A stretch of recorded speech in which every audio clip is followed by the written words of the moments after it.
Study IQ IAS, अब तैयारी हुई affordable. Hello, hi and welcome. नमस्कार दोस्तों, मेरा नाम है रोहन त्यागी और आज आपके समक्ष मैं दोबारा से लेकर आया हूं एक और लेक्चर। दोस्तों, आज के इस लेक्चर में हम यूरोप के सभी माउंटेन्स के बारे में प्रॉपर डिस्कशन करेंगे, जानेंगे कि यूपीएससी एग्जाम के पर्सपेक्टिव से कौन कौन से माउंटेन्स आपको तैयार करने हैं। तो गाइस, आज के सबसे पहले लर्निंग आउटकम्स हम देखेंगे और देखेंगे कि भाई क्या हम आज सीखेंगे। देखिए, यूरोप के अंदर बहुत सारी माउंटेन रेंजेस आपको देखने को मिलती हैं और जो साउथ यूरोप है उसमें मोस्टली आपको फोल्ड माउंटेन्स देखने को मिलते हैं जो एल्पाइन ओरोग्राफी की वजह से बना है, ओरोजेनी की वजह से बने हैं, जिसके बारे में मैं आपको बताऊंगा। जो एल्पाइन ओरोजेनी की वजह से बने हैं, साथ ही नॉर्थ साइड में भी, नॉर्थ यूरोप में भी आपको कुछ इंपॉर्टेंट माउंटेन्स देखने को मिलते हैं। तो यही आपके आज के लर्निंग आउटकम्स रहेंगे। दोस्तों, शुरू करने से पहले आपको बता दूं कि यूपीएससी के लिए हम लोगों ने, स्टडी IQ IAS ने आपके लिए एक इंटीग्रेटेड बैच लॉन्च किया है। दोस्तों, इस इंटीग्रेटेड बैच में आपको प्री कम मेंस की तैयारी मिलेगी। देखो, बहुत जगह पर ये होता है कि बच्चे सिर्फ प्री की तैयारी कर लेते हैं, बट जो आपकी मेरिट है, जो आपकी रैंक है, वो मेंस एग्जाम से ही बनती है। तो गाइस, यहां पर सिर्फ 18,999 के अफोर्डेबल प्राइस पे आपको इस बैच में एडमिशन मिल सकता है। कोड मैं बता दूं दोबारा से, आपको पता ही होगा अब तक, तो कोड जो है हम डेली बेसिस पर बात करते हैं वो है RT Live। इस कोड का इस्तेमाल जरूर करें और पाएं दोस्तों अपने सपने को पूरा करने का मौका। फाइन, तो चलिए guys, without further due let's start. हम बात करेंगे यूरोप के माउंटेन्स की। ऑब्वियसली हमारी क्लास का नाम है क्या? Geography through maps. तो मैप्स के थ्रू ही हम पूरा का पूरा जो यूरोप की ज्योग्राफी है उसको समझेंगे एंड जितने माउंटेन्स है उनको देखेंगे।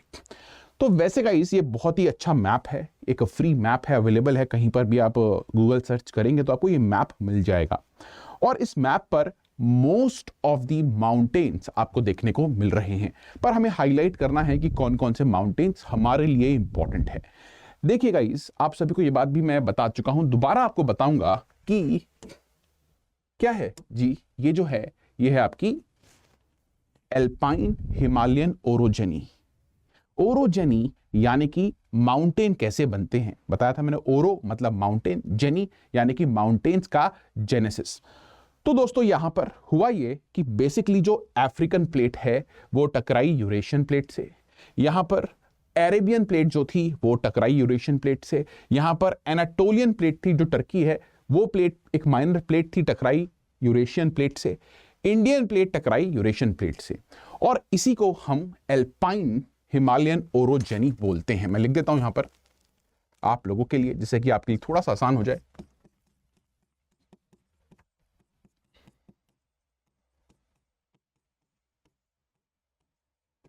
और इसी ओरोजेनी की वजह से काफी सारे फोल्ड माउंटेन्स यहां पर क्रिएट हुए थे।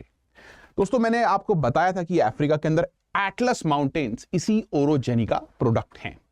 आज हम बात करेंगे कि सदर्न यूरोप में जो आपको ये सारे माउंटेन्स दिखते हैं, जो सभी डैशेस हैं, ये माउंटेन्स को रिप्रेजेंट, ये सभी के सभी फोल्ड माउंटेन्स कौन से हैं, कहां पर लोकेटेड हैं, उनकी हाईएस्ट पीक्स कौन सी हैं, कौन कौन सी कंट्रीज के अंदर वो हैं। फाइन, यही से क्वेश्चन बनता है। फाइन, चलिए, तो without further due let's move on to the last map. यहां पर देखते हैं तो सबसे पहले हम मूव करेंगे वेस्ट टू ईस्ट, ठीक है, और ईस्ट के बाद हम नॉर्थ की तरफ भी चलेंगे, कुछ माउंटेन्स के बारे में बात करेंगे। Fine, okay.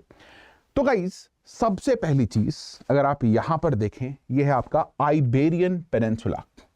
देखिए, बेसिकली जो आइबेरियन पेनिनसुला है, जहां पर स्पेन और पोर्चुगल आज आपको देखने को मिलते हैं, एक समय पर यह एक माइनर प्लेट थी। ये एक माइनर प्लेट थी और ये प्लेट जाकर टकराई थी यूरेशियन प्लेट से। तो इसकी वजह से यहां पर पायरेनीज माउंटेन्स क्रिएट होते हैं और साथ ही नीचे अगर आप देखेंगे, अफ्रीकन प्लेट और यूरेशियन प्लेट के टकराव से क्रिएट होते हैं सियरा निवेडा। जी हां, मैंने आपको बताया था कि जो सियरा निवेडा हैं सॉरी, वो यूएस के अंदर भी हैं, वो ब्लॉक माउंटेन्स थे, लेकिन यहां पर साउथ स्पेन में आपको सियरा निवेडा देखने को मिलते हैं, जो कि स्पेन के फोल्ड माउंटेन्स हैं। ये बात आपको याद रखनी है, ये सियरा निवेडा हैं जो स्पेन के फोल्ड माउंटेन्स हैं, क्लियरली आपको दिखता है। वहीं आइबेरियन प्लेट और यूरेशियन प्लेट के टकराव से बने थे पायरेनीज, ये हैं आपके पायरेनीज, आप क्लियरली देख सकते हैं। देखो जो पायरेनीज माउंटेन्स है बहुत ही इंपॉर्टेंट है। व्हाई? बिकॉज गाइस ये जो माउंटेन्स है फ्रांस और स्पेन का बॉर्डर क्रिएट करते हैं। अगर आप फ्रांस और स्पेन का बॉर्डर देखें तो यही माउंटेन्स हैं जो फ्रांस और स्पेन का बॉर्डर बनाते हैं। तो एक कल्चरल डिवाइड भी है। इसके ऊपर आप देखेंगे तो फ्रेंच कल्चर है, नीचे देखेंगे तो स्पेनिश कल्चर है, जो लैंग्वेज है वो खास रूप से स्पेनिश है। हाँ, बोल सकते हैं कि कैटलोनियन लैंग्वेज भी है। और जो पायरेनीज का सदर्न माउंटेन्स हैं, देखो जैसे कि हिमालयाज हैं, हिमालयाज में जो सदर्न माउंटेन्स हैं हिमालयाज के, उनको आप क्या बोलते हो? उनको आप शिवालिक्स बोलते हो, उनको आप शिवालिक्स बोलते हो, यस और नो। इसी तरह से पायरेनीज की जो सदर्न रेंज हैं उनको आप कैंटाबरियन माउंटेन्स बोलते हो। क्या बोलते हो? कैंटाबरी माउंटेन्स। फाइन, तो ये बात याद रखनी है। आएंगे 2 ब्लॉक माउंटेन्स हैं, ब्लैक फॉरेस्ट जो जर्मनी में है, ये एक तरह के ब्लॉक माउंटेन्स हैं, जर्मनी में लोकेटेड हैं, सदर्न जर्मनी में। और यहाँ पर वॉस्जेस माउंटेन्स हैं फ्रांस में, ये भी ब्लॉक माउंटेन्स हैं। तो वॉस्जेस एंड ब्लैक फॉरेस्ट ये दोनों ही कैसे हैं? They are horst mountains. What? Fault mountains. Fine. Sierra Nevada, Pyrenees ये दोनों ही फोल्ड माउंटेन्स हैं। इसके बाद आते हैं एल्प्स पे। देखिए जो एल्प्स हैं वो यूरोप की लार्जेस्ट के साथ साथ, वन ऑफ द लार्जेस्ट के साथ साथ टॉलेस्ट रेंज भी है। और वेस्टर्न यूरोप की हाईएस्ट पीक मॉन्ट ब्लैंक फ्रांस और इटली के बॉर्डर पर एल्प्स के अंदर ही लोकेटेड है। इसके अलावा मैटरहॉर्न एक और बहुत ही इंपॉर्टेंट पीक है। मैटरहॉर्न आपने नाम सुना होगा। मैटरहॉर्न भी my dear friends Italy and Switzerland के बॉर्डर पर है। तो क्वेश्चन ये आ सकता है कि जो एल्प्स हैं वो कौन कौन सी कंट्री के अंदर विस्तारित हैं। तो यहां पर आप क्लियरली देख सकते हैं कि ये एल्प्स हैं, एक आर्क शेप में हैं, जो कि क्यों बने हैं? जी हां, African plate and European plate के टकराव से बने हैं। दोस्तों एल्प्स इटली में है, सबसे मेजर कंट्री जो इटली है, इसके साइड में आप देखेंगे फ्रांस है, स्विट्जरलैंड है, ऑस्ट्रिया है, स्लोवेनिया है। ये सभी मेजर कंट्रीज हैं जो आपको एल्प्स में देखने को मिलती हैं। और ये क्यों बने हैं? ऑब्वियसली यहां पर क्लियरली आपको दिखता है गाइस, इनका क्रिएशन हुआ है टकराव से अफ्रीकन प्लेट और यूरेशियन प्लेट की वजह से। फाइन, इनके टकराव से ये बने हैं। ये हैं Alps, please remember this thing. तो अभी तक सियरा निवेडा, पायरेनीज और एल्प्स फोल्ड हैं। वॉस्जेस एंड ब्लैक फॉरेस्ट जो हैं वो हॉर्स्ट माउंटेन्स, ब्लॉक माउंटेन्स हैं। इसके बाद आते हैं एपनीज माउंटेन्स पर। एपनीज माउंटेन्स आप देखेंगे पूरी इटली में इस तरह से एक्सटेंड करते हैं। तो यहां पर आप देख सकते हैं एपनीनो भी बोलते हैं इनको, जो इटालियन लोग हैं। एंड पूरी इटली को आप देख सकते हैं एक ईस्ट और एक वेस्ट कोस्ट में ये डिवाइड करते हैं पूरी इटली को, और नीचे सिसिली तक ये एक्सटेंड करते हैं। जी हाँ, ये भी फोल्ड माउंटेन्स हैं। They are also part of alpine Himalayan orogeny. Please remember this thing. Fine, okay दोस्तों, एक और इंपॉर्टेंट चीज ये है कि Italy Tyrrhenian sea and Adriatic sea के बीच में है। तो ये माउंटेन्स आप देख सकते हैं इन 2 सीज के बीच में, बिल्कुल इटालियन पेनिनसुला के बीचों बीच है। थोड़ा सा ईस्ट आप और आएंगे तो आपको देखने को मिलेंगे एक और माउंटेन्स जो हैं दिनारिक एल्प्स। ये एल्प्स की ही एक्सटेंशन है। खास रूप से अगर आप देखेंगे साउथ ईस्ट यूरोप में they are extension of Alps. दोस्तों दिनारिक एल्प्स जो हैं वहां पर आपको क्रास्ट टोपोग्राफी देखने को मिलती है। क्रास्ट यानी कि लाइमस्टोन टोपोग्राफी आपको वहां पर देखने को मिलती है। और अगर आप डिनारिक एल्प्स की बात करें, क्लियरली आप देख सकते हैं ये डिनारिक एल्प्स हैं, और आपको ये इटली में, स्लोवेनिया में, क्रोएशिया में, Bosnia, Serbia, Montenegro, Kosovo and Albania तक देखने को मिलते हैं। They extend till Albania. Please do remember this thing. Fine, okay, तो ये होते हैं हमारे डिनारिक एल्प्स। नेक्स्ट देखेंगे एक और बहुत इंपॉर्टेंट माउंटेन्स यूरोप के, जहां से ड्रैकुला आता है। यस, वो है कारपेथियंस। अगर आप देखें क्लियरली कारपेथियंस को, तो कारपेथियन और एल्प्स के बीच में डाइन्यूब रिवर निकलती है, उसके बीच से क्रॉस करती है, एंड यहां पर एक गैप है। एल्प्स और कारपेथियंस दोनों ही फोल्ड माउंटेन्स हैं और सेम ओरोजेनी को बिलोंग करते हैं। तो अगर मैं कारपेथियंस की बात करूं तो मोस्टली जो कारपेथियन माउंटेन्स हैं माय डियर फ्रेंड्स, वो रोमेनिया में है। कहां पर है? रोमेनिया में। रोमेनिया एक कंट्री है जो ड्रैकुला के लिए बहुत फेमस है। फाइन, तो कारपेथियन माउंटेन्स आपको देखने को मिलते हैं कहां पर? जी हां, साउथ ईस्ट यूरोप में। यहां पर आप देख सकते हैं ये कारपेथियन माउंटेन्स है। और देखो इसको याद करने का एक बहुत ही अच्छा तरीका यह है कारपेथियंस। तो कार एल्प्स कैसे याद करोगे? यहां पे चेक रिपब्लिक है, ऑस्ट्रिया है, रोमेनिया है, Poland, Ukraine, Slovakia and Serbia. तो इन सभी कंट्रीज में कार्पेथियन फोल्ड माउंटेन्स एक्सटेंड करते हैं। Please to remember this thing, ये बहुत ही इंपॉर्टेंट चीज है, बहुत ही जरूरी ये चीज है। This is Carpathian mountains. Fine, okay दोस्तों, एक और चीज इंपॉर्टेंट ये है कि जो कार्पेथियन माउंटेन्स हैं वो डाइन्यूब रिवर और निस्टर रिवर के बारे में आपने सुना ही होगा, आज के समय पर यूक्रेन में है। तो निस्टर एंड डाइन्यूब रिवर के बीच में एक वाटरशेड का काम भी करते हैं। ओके, नेक्स्ट आपको देखने को मिलते हैं फोल्ड माउंटेन्स ऑफ बल्कन्स। तो बल्कन जो माउंटेन्स हैं उसके बारे में आपको पता ही होगा। यहाँ पर अल्बानिया है, यहाँ पर आपको ग्रीस देखने को मिलता है, यहाँ पर आपको मैसिडोनिया देखने को मिलता है, कसोवो देखने को मिलता है, एक्सेट्रा सर्बिया देखने को मिलता है। बल्कन्स भी सेम ओरोजेनी का ही हिस्सा हैं। तो ये सभी माउंटेन्स खास रूप से एक्सेप्ट ब्लैक फॉरेस्ट एंड वॉस्जेस, ये सभी के सभी फोल्ड माउंटेन्स हैं जो एल्पाइन हिमालयन ओरोजेनी से क्रिएट हुए हैं।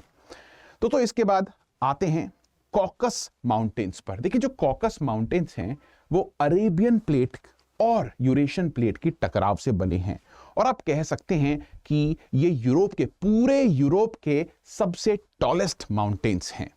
ये टॉलेस्ट माउंटेन्स हैं, खास रूप से जो आपकी यहां पर कंट्रीज हैं, रशिया है, रशिया का सदर्न पार्ट है, इसके अलावा जॉर्जिया यहां पर है, अजरबैजान यहां पर है, अर्मेनिया यहां पर है। कॉकस माउंटेन्स की मैं अगर बात करूं माय डियर फ्रेंड्स, तो कॉकस माउंटेन्स की जो हाईएस्ट पीक है वो रशिया के अंदर लोकेटेड है, और उसका नाम है माउंट एल्ब्रस कह सकते हैं आप पूरे यूरोप की हाईएस्ट पीक है। माउंट एल्ब्रस पूरे यूरोप की हाईएस्ट पीक है, जिसकी हाइट है 5642 मीटर। जी हां, जो माउंट एल्ब्रूस है वो मैटरहॉर्न और साथ ही माउंट ब्लैंक से भी ऊंची है। Remember this thing. तो यहां पर आप देख सकते हैं this beautiful peak, and this is mount Elbrus in southern part of Russia. Remember this thing. लेकिन यहां पर डिस्प्यूट ये है, क्योंकि ये जो रीजन है ये यूरोप और एशिया के बीच में बॉर्डर रीजन है, इसीलिए कुछ लोग जो माउंट ब्लैंक है एल्प्स में उसको हाईएस्ट पीक मानते हैं। तो एल्प्स में माउंट ब्लैंक या फिर माय डियर फ्रेंड्स कॉकस में एल्ब्रूस, इन दोनों पे डिस्प्यूट है कि भाई कौन सा पार्ट एशिया का है, कौन सा यूरोप का। बट आज के समय पर most of the geographers Caucasus mountain की एल्ब्रूस पीक को highest peak of Europe accept करते हैं। वेस्टर्न यूरोप की हाईएस्ट पीक माउंट ब्लैंक है जो कि एल्प्स में, और ये सभी mountains except Vosges and Black Forest, ये सभी के सभी फोल्ड माउंटेन्स हैं। दोस्तों यहां पर आपको देखने को मिलते हैं यूरल माउंटेन्स। देखिए, यूरल माउंटेन्स की मैं बात करूं, ये one of the longest mountain chain है यूरोप की, पहली चीज। दूसरी चीज, ये ओल्ड फोल्ड माउंटेन्स हैं, एक रिलिक माउंटेन्स हैं। एक समय पर जो यूरोप था उसकी प्लेट अलग थी, एशिया की प्लेट अलग थी, और जब गाइज यूरोपियन प्लेट और एशियन प्लेट टकराई, एक दूसरे से कोलाइड करी, तो यूरल माउंटेन्स क्रिएट हुए। तो आज के समय पर यूरल माउंटेन्स को एशिया एंड यूरोप का बॉर्डर माना जाता है। Ural mountains are the border of, yes my dear friends, Europe and Asia. तो गाइस ये ओल्ड फोल्ड माउंटेन्स है, क्यों? क्योंकि आज के समय पर यूरेशियन प्लेट, जो यूरोपियन प्लेट थी और एशियन प्लेट थी, वो कन्वर्ज कर चुकी है, एंड वो आज के समय पर एक प्लेट है। फाइन, दे हैव कन्वर्ज्ड, वो एक साथ मिल चुकी है, and they are the old fold mountains that are here. Fine, okay, then the next set of mountains are the Scandinavian mountains, जो आपको स्कैंडिनेवियन कंट्रीज में देखने को मिलते हैं, namely Norway, Sweden and Finland. बिल्कुल वेस्ट कोस्ट पे आपको यहां पर ये देखने को मिलते हैं। Let me show you, these are the Scandinavian mountains. If I will show you, just give me a second. या यहां पे आप देख सकते हैं और किस तरह से ये बने हैं, as you can see. Fine, तो these are the Scandinavian mountains, और हाईएस्ट पीक इसकी क्या है, गैल्डिहोपिगन। यहां पर आप देख सकते हैं, this is Norway, Sweden and Finland, जहां पर ये एक्सटेंड करते हैं। गाइस, इसके अलावा एपलेचियंस की ही तरह यूएस के स्कॉटलैंड में भी आपको देखने को मिलते हैं Scottish highland. Scottish highlands relic mountains हैं, एंड यहां पर बेन नेविस हाईएस्ट पीक है पूरे यूके की। सो ये है आपके स्कॉटिश हाईलैंड। तो ये सभी इंपॉर्टेंट मेजर माउंटेन्स थे जिनके बारे में आपको समझना था They are very important. With that thing in mind, guys, you can see the map. Our class is ending here. हम class खत्म करेंगे. If you want to follow me, you can follow me on Instagram ROHANNT11 और मेरा जो इस class के resources हैं that is available on Telegram. तो गाइज अगर आप यूज करेंगे कोड RT Life का तो आपको लाइफ फाउंडेशन बैच पे you will get the life foundation batch for use code RT Life. Guys इसके अलावा मैं आपको बता दूं कि हमने आपके लिए NCERT का फाउंडेशन बैच लॉन्च किया है जहां पर सभी NCERTs आपको कवर करवाई जाएंगी. That is only for ₹1500 if you use the code RT Life. With that thing in mind, guys, bye, take care, and I will meet you in the next lecture. Study IQ IAS. अब तैयारी हुई affordable.